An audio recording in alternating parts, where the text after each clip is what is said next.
Isang mapagpalang araw po sa inyong lahat. Ngayon po ay November 21, 2023, Martes, at ngayon po ay ginugunita ang pagdadala sa mahal na Birhen sa templo.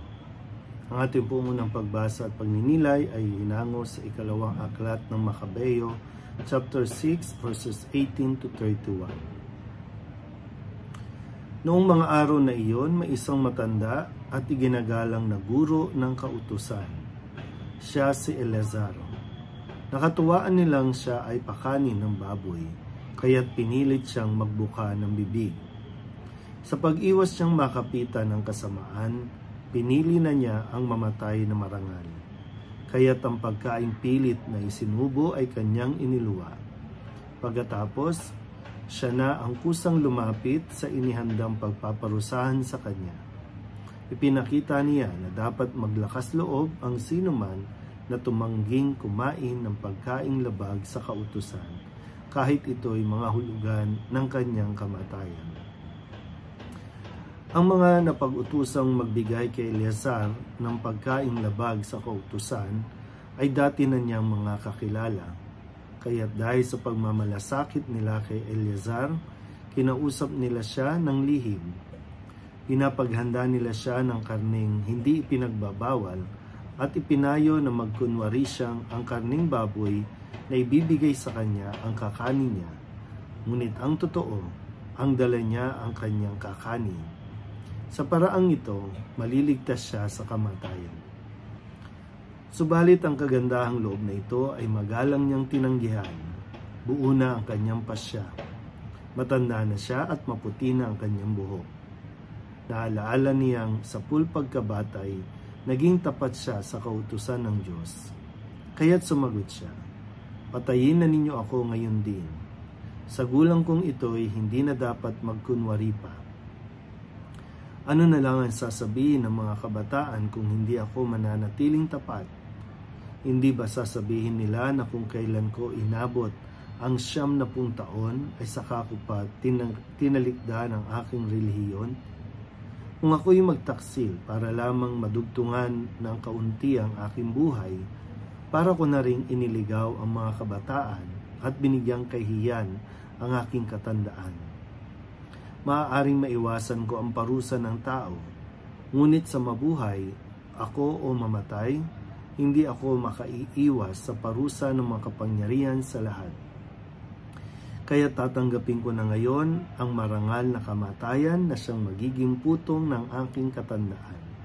Sa gayon, mag-iiwan ako ng isang dakilang halimbawa sa mga kabataan.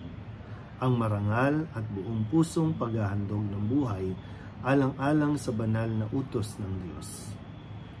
Matapos niyang sabihin ito, lumapit agad siya sa inihandang pagpapatayan sa kanya.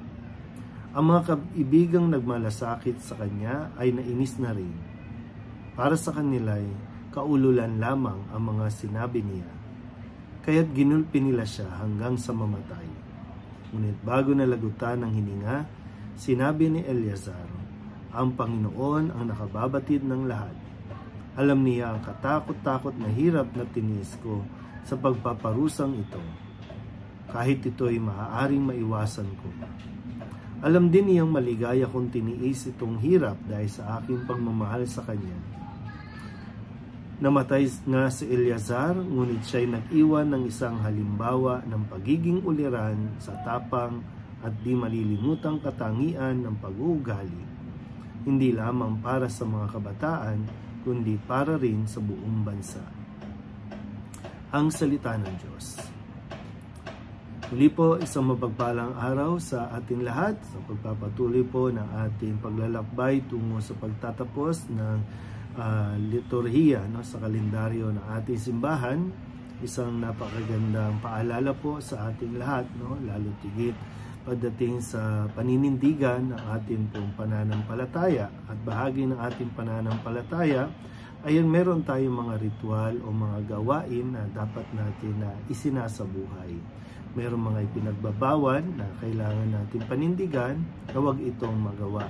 Isa na riyan, katulad dito sa narinig nating kwento sa unang pagbasa, ay may mga pagkain noon, sa ang mga Israelita noon ay pinagbabawal sa kanila yung pagkain ng baboy, no? Pero lagi natin ilagay sa konteksto po, no? Ito ay nung panahon at kwento ng sa unang tipan, no? Bahagi ng pagpapakita ng mga Israelita na hindi sila matatakot sa kahit anong ialok sa kanila. Wag lang nilang maipagpalit ang pagsunod, no, sa kautusan ng Diyos.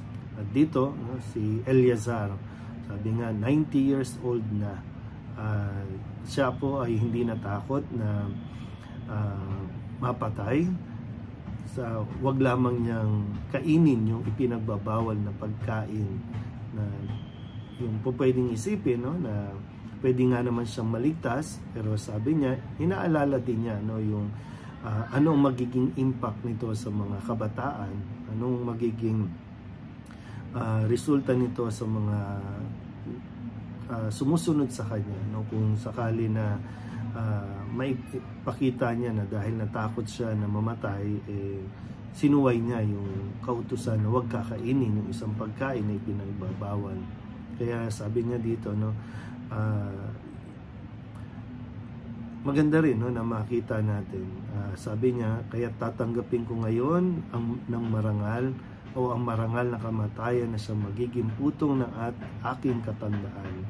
Sa gayon, mag-iiwan ako ng isang dakilang halimbawa sa mga kabataan. Ang marangal at buong pusong paghahandog ng buhay alang-alang sa banal na utos ng Diyos.